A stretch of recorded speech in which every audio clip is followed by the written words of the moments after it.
Hi Ed, Quay. Hi Nanaya. This is one of those days I wish class was still continuing in my history. Because this would be one day I'd be talking to a professor about this one, but I should be talking to a professor about this one. Even when I'm technically out of the class and not, I really never had a solid communication with this guy. I mean, a few email letters, yeah, but I sent videos over to the guy, but I never had any response out of him. Once in a great while, I get a response out of you guys. Well, that's better than nothing. Or we get to talk on chat line just a little bit. Or maybe we actually have a face-to-face. So at least that's better than the history professor I got, eh? You know what this state is supposed to be? And yet I'm seeing more and more political claptrap and crap going on right now. It's not even funny. Artist in recovery, that guy I told you about up in Massachusetts or somewhere, Connecticut actually. It's Connecticut. And he's doing something about Trump getting an award. A made-up award from FIFA. Or FIFA. I don't know what to pronounce the damn thing. It's a soccer organization, international, that's got a lot more issues with it than anything else these days. Corrupt as hell, but they're running soccer organizations out there left and right. And it's hosting games in places. We lost our chance for having the FIFA championships out here. We moved it over to Canada, your territory. But we had to give a going away present to Trump. A peace prize? Really? We had to do this shit for a guy who's blowing away people left and right? No wonder he's getting ridiculed left and right, but he doesn't care. From so many people I'm running into left and right on social media, even in corporate media that are being posted on YouTube about it, where the hell is his brain at? You know what schmuck we're talking about here. Is he a childlike brain? You should have been hearing Ken Psaki on MSNL on this one. I mean, he's allowing people to take over things and he just doodle bops. Well, we got the rest of the federal government screwing over people left and right. There's also been talk about Noem trying to get blackballed and get out of the administration. They're going to be replacing someone worse than her. The drama queen. She's got to be a dress-up queen, actually. That's not bad. You got Kash Patel. Oh, that guy. When I saw him at the Senate hearings, my God, he was a scared guy. He's not scary. He's scared. You ever see those eyes of his? They're like doe eyes. They're like eyes of a deer just caught up in the headlights.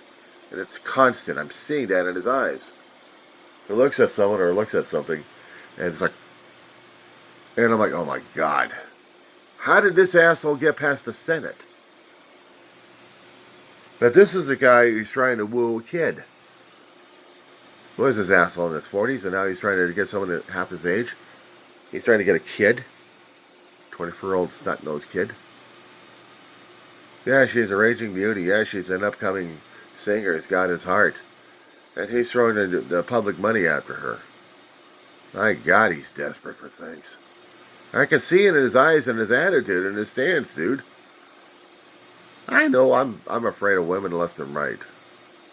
Yeah, I am. I never had relationships. I ran. I got treed once. Oh yeah, you're gonna love this one here tonight, and you're gonna love this one here, Ed. I'm a kid scared of women. Bad enough I had to deal with an overbearing woman, my mother. And bad enough I also had to deal with a grandmother who had a stroke. But I never had any girls around me that I could feel comfortable around. That I could hang around as a pal. As a pal, maybe, but when it came down for kids being kids, teenagers being teenagers, and their hormones and stuff, I was avoiding them like crazy because I thought they were crazy. And I had 3 friends. I thought they were friends. I think they're still friends. Who chased me up my own tree in a house I was living in at the time, renting, just a few blocks away from high school. They wanted me to come down that train. I wouldn't come down. They wanted to give me a kiss. They were taunting me, playing games on this one. I'm screaming and yelling for my brother to help out, and he's watching from the bedroom window, and he's laughing his ass off. He said, "You're on your own." He mouthed it. They got tired. They ran. They left home, laughing their heads off. I'm humiliated. I'm not humble. I'm humiliated left and right, and I hated my brother during that time. He wouldn't stick up for his younger brother? How dare you?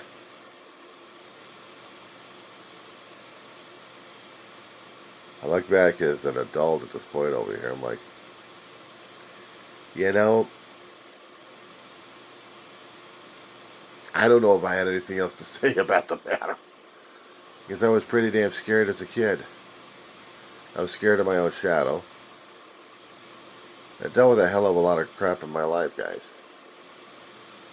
That was in a totally embarrassed situation. I had to deal with the humiliation the next day. It's not the whole town school. It's just these three girls looking at me and laughing their heads off. And I had to avoid them for a while. You know what the horrible thing about this one was? My house was like blocks away from the school that they could hang out after school. And then they can go home. I had to deal with everything else. I had to hide in the bedroom during this. I don't know what would have happened if I had them kiss me, because I think I would have been dying of embarrassment. Worse. But we were kids. And I wasn't there to impress anybody. There was this one young girl, large in heart and in attitude. She liked me, and I don't know why. Maybe because I was a nice, quiet kid that wasn't going out for ego or anything else like that. She had a crush on me throughout her life. And I never knew it. And I never had it with her. I never had those kind of feelings that I would be with someone special. She found someone special in her life eventually. And she also died of cancer decades ago. We never did couple. Stephanie Levitt was her name. And yeah, she was a big girl physically.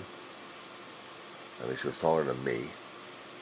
She had a lovely heart, and Ma wished she was my girlfriend. Because she was that outgoing and I wasn't, and she would have been wonderful with me, Ma said. I was too damn afraid. All throughout my life, I never had that kind of relationship with a woman at all. I'm pushing 60 next year.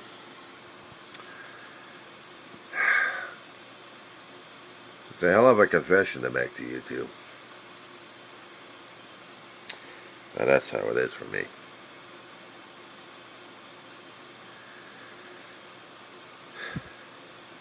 And I say I'm a virgin.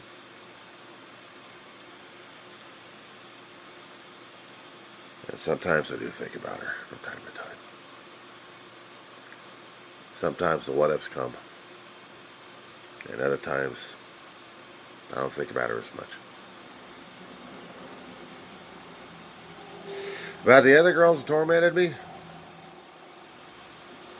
faded away. Actually, one of them, Paula Dixon. She's got a different last name, I think.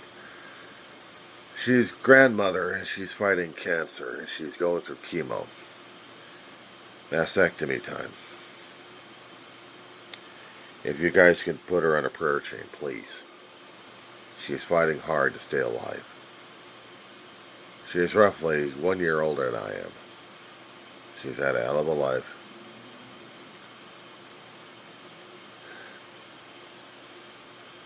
I lost contact a bit in my life.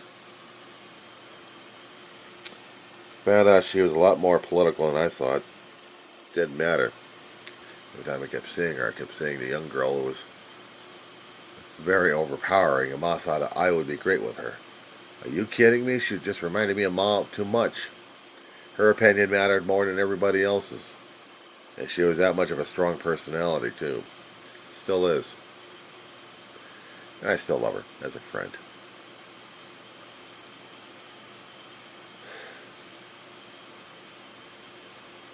I just hope she outlives.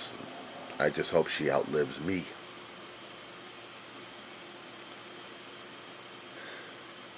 Because I would be hate mourning her. You know what the barrier is, Ed, when you're dealing with people you get old with?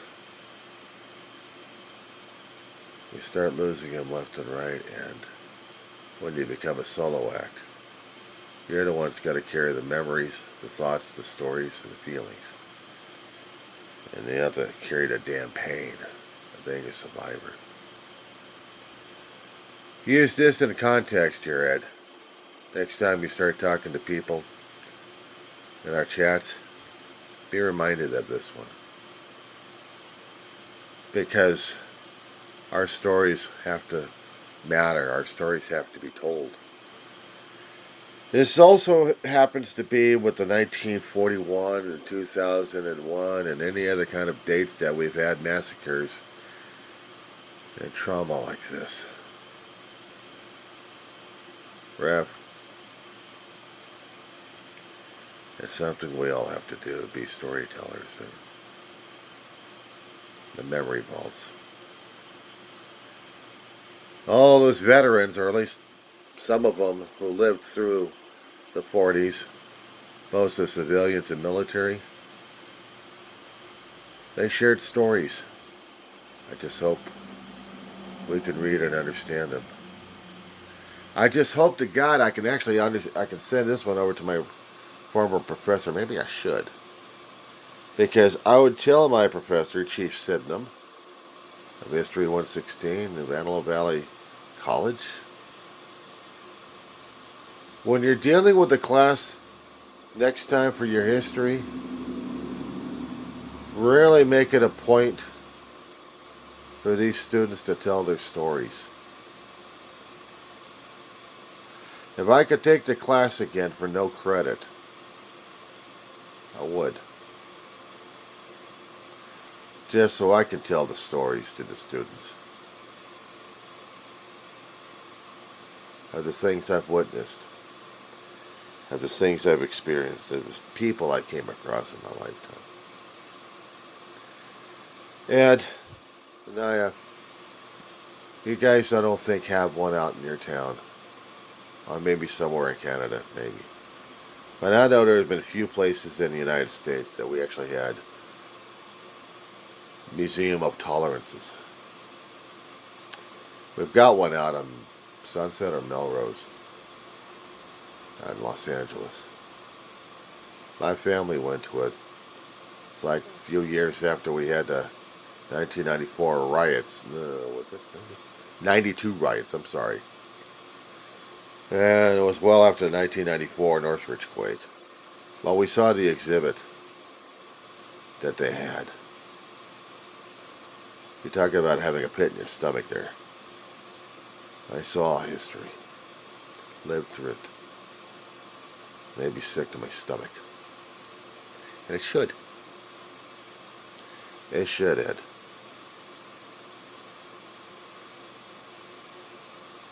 Days like this, how do you describe it to people and not feel embarrassed about it? Some people just wouldn't even be bothered to understand it at all. Yeah, I just wish I could talk to people about it. Let them know what's going on. Anniversaries like this may not mean anything to other people. Not even to the people like Trump. And his thinking. The followers of the Trump. They want to get rid of history. Dumb bastards. Totally dumb bastards.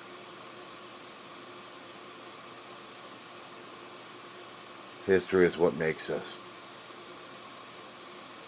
In every way, shape, and form. Stepping stones that we keep laying down in the past lead up to this point in the present. And our decisions here and now make up our future. If we can't learn from the past, we'll be no better off in the future because we missed the lessons entirely. Especially if we happen to come up with similar problems or similar situations that need that information.